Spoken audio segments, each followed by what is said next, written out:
Daemon slayer के beautiful animation से लेकर चेनसॉ मैन की केओटिक मैडनेस तक आओ चलो सब के बारे में बात करते हैं। ऐसे एनिमेज जो मैंने देखे थे बट मैंने उन पे कभी वीडियो नहीं बनाया। अब मैंने 2 वीडियो बनाया है अपने एनिमे वाले चैनल पर। उसके अलावा भी मैंने कई सारे एनिमे देखे थे जो कि रिसेंटली मैंने रिवॉच किए हैं। तो चलो आओ उनके ऊपर बात करते हैं। तो पहला एनिमे है डेमन स्लेयर। तो ये एक ऐसी दुनिया है जहाँ पर बहुत सारे डीमंस एग्जिस्ट करते हैं और इसमें एक तांजीरो कामाडो नाम का एक लड़का होता है जो कि डेमन स्लेयर कोर्प्स ज्वाइन करता है। इसकी पूरी की पूरी फैमिली को डेमन ने मार दिया होता है, सिर्फ इसकी बहन को छोड़ के जो कि डीमन बन चुकी है, हाफ डीमन हाफ ह्यूमन। वो अपनी बहन को दोबारा से ह्यूमन में बदलना चाहता है और उसके लिए क्योर खोजने के लिए वो डीमन स्लेयर की इस मिस्टीरियस दुनिया में अपनी बहन को ठीक करना चाहता है, दोबारा से ह्यूमन बनाना चाहता है और उस डीमन को मारना चाहता है जिसने उसकी फैमिली को मारा है। तो एक तरह से पूरी की पूरी रिवेंज स्टोरी है और पूरे एनिमे का ड्रामा काफी ज्यादा फनी है, लेकिन जब बात एक्शन पे आती है तो इमोशंस भी निकलते हैं इसमें और वो काफी अच्छे होते हैं। कई लोग तो रो देते हैं गाइस। रिसेंटली जो मूवी थी उसमें अकाजा की बैक स्टोरी देख के कई लोगों ने आंसू निकाल दिए अपने थिएटर में। डेमन स्लेयर के एनिमे में कई सारे अमेजिंग कैरेक्टर्स भी हैं जैसे कि जिनुसु, इनुसुके, रेंगुकू और हाशिरा के कई सारे कैरेक्टर्स। ये सब के सब अमेजिंग है गाइस। इस पूरे एनिमे में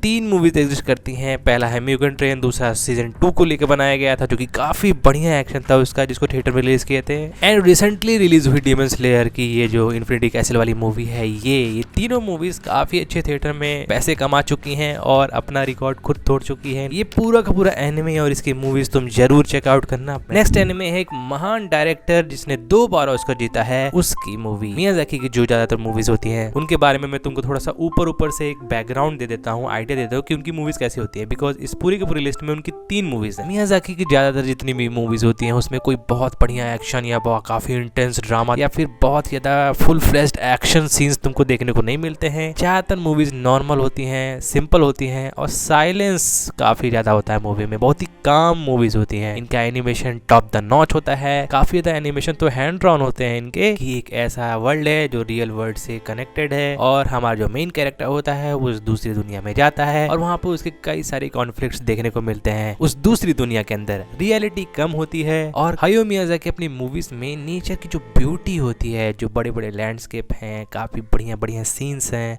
जो कि बहुत ही अच्छे से ड्रॉ और एनिमेट किए गए होते हैं, जो कि काफ़ी अच्छा CGI और 2D का ब्लेंड होता है, उनको दिखाते हैं और फिर बाद में उनका डिस्ट्रक्शन भी दिखाते हैं कि किस तरह से ह्यूमंस जो होते हैं वो नेचर को डिस्ट्रॉय कर रहे हैं। मियाजाकी का जो पूरा बचपन था वो वर्ल्ड वॉर को एक्सपीरियंस करते हुए बीता था, तो वो हमेशा ही दिखाते हैं कि जो ह्यूमंस होते हैं वो वॉर के थ्रू या लड़ाई के थ्रू इस नेचर को डिस्ट्रॉय कर रहे होते हैं। वॉर वाले जो कॉन्फ्लिक्ट होते हैं वो अपने हर एक मूवी में एक थीम की तरह वो डालते हैं। अब आते हैं इनकी तीनों मूवीज के ऊपर। इस लिस्ट में इनकी पहली मूवी है स्पिरिट अवे। एक 10 साल की बच्ची होती है जो अपने पेरेंट्स के साथ जाती है एक दूसरे टाउन में शिफ्ट होने के लिए। रास्ते में उनको एक टनल देखने को मिलता है। उस टनल में इनके मम्मी पापा एक्सप्लोर करने के लिए जाते हैं और वो टनल उनको लेके जाता है स्पिरिट्स के दुनिया में। और वो दुनिया जिस तरह से हायो मियाजाकी ने बनाई है, जो उसका वर्ल्ड बिल्डिंग है वो काफी बढ़िया है गाइस। कई बार तो इस पूरी की पूरी मूवी में तुमको डर भी लगेगा, इतने कम डायलॉग्स हैं, क्रीपी लगता है। और यही सेम चीज हमारी next movie the boy and the heron में भी होती है। The boy and the heron में भी हमारा जो मेन कैरेक्टर होता है माहितो, वो भी वॉर से काफी ज्यादा परेशान होता है, जिसकी वजह से वो गाँव के किसी एरिया में शिफ्ट होता है अपने पापा के साथ। और एक हेरॉन आता है जो कि उनकी माँ के बारे में उनको बताता है। जो माहितो होता है वो जब बात जानता है कि ये जो हेरॉन है ये कोई नॉर्मल हेरॉन नहीं है, ये बोल सकता है, और उसका पीछा करते करते वो एक कैसल में जाता है और उस कैसल के थ्रू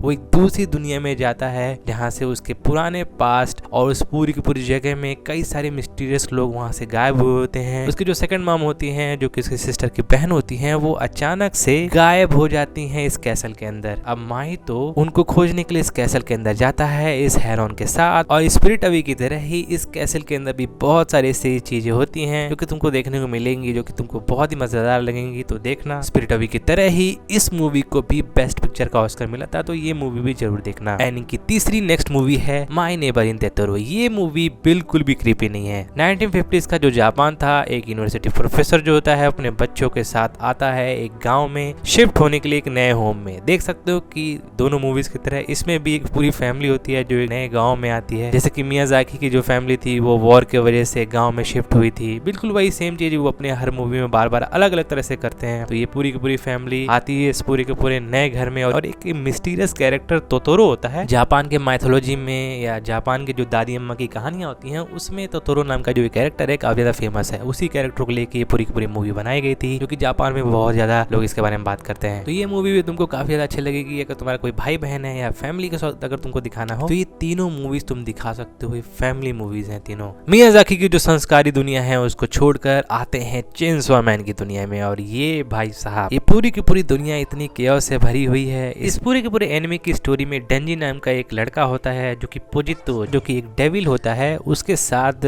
मतलब रिजरेक्ट करके किसी तरह बॉन्ड हो जाता है और एक तरह का हाइब्रिड डीमन बन जाता है। और चेनसॉ मैन डीमन बनने के बाद उसके हार्ट के पीछे हर कोई पड़ा होता है। कटाना डेविल था या जितने भी लोग आते हैं उसके हार्ट के पीछे पड़े होते हैं। तो जो हमारा डेंजी का कैरेक्टर है कि हर कोई उसके हार्ट के लिए आता है, दिल के लिए आता है। और जो गन डेविल नाम का एक कैरेक्टर है जिसको शुरू से ही इस एनिमे में टीज किया गया है, उसको हो सकता है आगे चल के उससे कोई बहुत बड़ी फाइट होगी इसकी। और जो डेंजी का जो दिल है उसमें कोई ना कोई खास बात है जिसको सेटअप कर रहे हैं। हालांकि मेन कैरेक्टर हमारा 16 साल का है। कैरेक्टर के अंदर प्यूबर्टी वाली जो बातें होती है वो भरी रहती हैं, तो वो चीज देखने में काफी मजा आता है। हालांकि इसकी एक रिसेंटली मूवी आई थी Chainsaw Man the movie rage यार। इसमें एक बॉम्ब डेविल नाम की कैरेक्टर आती है जिससे इसकी बहुत ही अच्छी फाइट है। तो ये पूरा का पूरा एनिमे और इसकी जो मूवी है तो जरूर देखना गाइस, काफी अच्छा है। इसमें कई सारे अच्छे अच्छे कैरेक्टर्स हैं, कुछ कुछ सेक्सी कैरेक्टर्स भी हैं। तो ये पूरा का पूरा एनिमे काफी ज्यादा अच्छा है गाइस, तुम लोग इसको जरूर देखना। अब नेक्स्ट है मॉन्स्टर एनिमे।